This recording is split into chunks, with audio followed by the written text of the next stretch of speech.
여러분 안녕하십니까, 진성호입니다. 이재명 민주당 대표의 최측근 김용 전 민주연구원 부원장에 대해서 서울중앙지법이 방금 전 징역 5년형을 선고하고 법정 구속시켰습니다. 증거인멸 우려가 있다는 겁니다.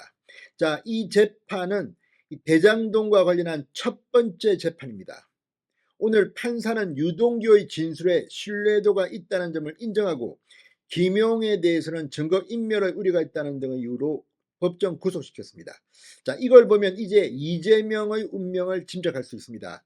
오늘 판사의 판결문을 읽어보면 이제 이재명 대표도 구속될 것이 확실시돼 보입니다. 다만 시간 문제입니다. 지금 민주당 내부는 선거제 개편과 관련해서 두 쪽이나 있는 상태입니다. 그런데 이재명의 사법 리스크가 부상하면서 지금 민주당은 후폭풍에 난리가 났습니다. 또 총선을 앞두고 지금 국민의힘은 법적인 판결 이전에도 이걸 정치적으로 이제 공세를 펼칠 겁니다. 총선에서도 민주당이 설 곳은 이제 없을 것 같습니다. 무엇보다도 오늘 판사의 판결문은 이제 민주당이 얼마나 부패한 정당인지를 국민들한테 사실상 공표하고 있는 것으로 보입니다. 진성호의 융단 폭격 시작합니다. 더불어민주당을 융단 폭격합니다. 방송에 앞서 아직 진성호 방송에 구독자가 아니신 분은 붉은색 구독 버튼 눌러주십시오. 더 좋은 방송으로 보답하겠습니다. 오늘 판사는 유동규와 정민용에게는 무죄를 선고했습니다. 반면 김용은 징역 5년형을 선고했습니다. 또 벌금 7천만 원, 6억 7천만 원의 추징금을 함께 명했습니다.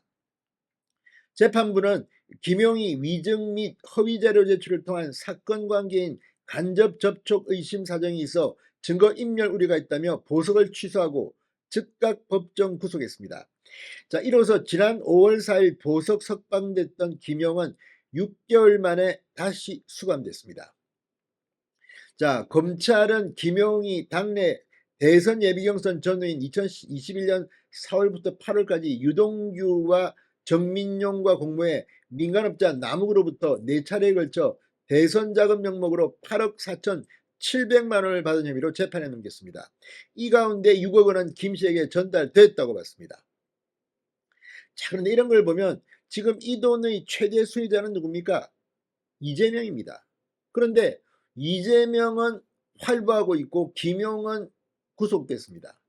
자, 오늘 국민의힘은 이번 판결을 놓고 지금 적극적인 공세를 시작했습니다. 자, 김용이 징역 5년형을 선고받았는데 또다시 정치보복 야당 탄압을 외치며 모르쇠로 일관할 거냐고 지적했습니다. 오늘 이 박정아 국민의힘 수석대변인은 논평을 통해 오늘 판결로 인해 깨끗하고 공정해야 할 대선 과정이 검은동과 유착관계를 맺었다는 의심은 사실로 밝혀졌다. 대선에 불법 자금을 1원도 쓴 일이 없다고 말해온 이재명 대표의 주장과도 배치되는 결과라고 말했습니다. 나쁜 짓 하면 혼나고 죄 지으면 벌 받는 게 당연하다. 정치 보복이라며 죄짓고도 책임을 안 지려는 얕은 수법 이제는 안 통한다고 했던 이재명 대표의 말을 우리는 똑똑히 기억하고 있다고 꼬집었습니다. 대장동 게이트의 실체적 진실을 밝혀낸 법의 심판이 이제 시작되었다. 대장동을 둘러싼 검은 돈의 흐름 그 끝에 이재명 대표가 있음을 국민은 이미 알고 계시다고 질타했습니다. 실제 이 대장동 일당의 돈, 이 중 400여 원이 이재명 일당의 몫이라는 그런 지적을 해봤습니다. 자, 그중 20억 원을 이재명의 경선 자금으로 주기로 했다. 그리고 실제로 오늘 확인된 게 6억여 원이라는 겁니다. 자, 아무튼 액수 억 단위입니다. 이재명은 어떻게 될까요? 무엇보다도 오늘 판결에서 주목되는 것은 재판부가 이 대장동에 대해서 실제적으로 유동규의 말에 신뢰도가 있음을 말한 겁니다. 그렇다면 지금 유동규는 이재명의 재판에 증인으로 나오고 있습니다. 이재명의 사법처의 결과도 예상하게 만드는 대목입니다. 자, 재판부는 특히 이 사건은 이 지방의회 의원 김용과 개발사업을 관장하는 성남도시개발공사 실세 유동규가 민간업자 사이에서 장기간에 걸쳐 인허가를 매개로 금품 수수를 통해 밀착해 유착한 1년의 부패범죄라고 말했습니다. 지역 토착 비리라는 겁니다.